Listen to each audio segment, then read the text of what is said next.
alaikum wa rahmatullahi wa barakatuh.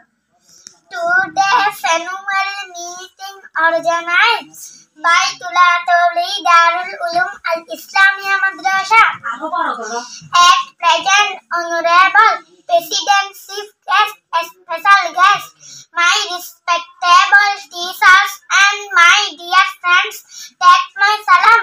Assalamu alaikum wa rahmatullahi wa barakatuh.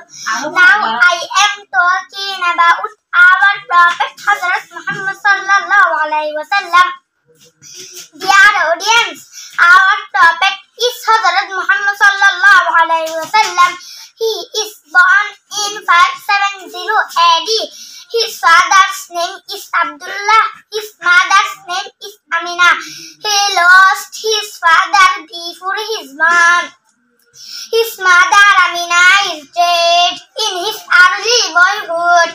He married Bibi Khadija at the age of 25. From his childhood, he was truthful. For this reason, he was called Al-Amin. He is dead at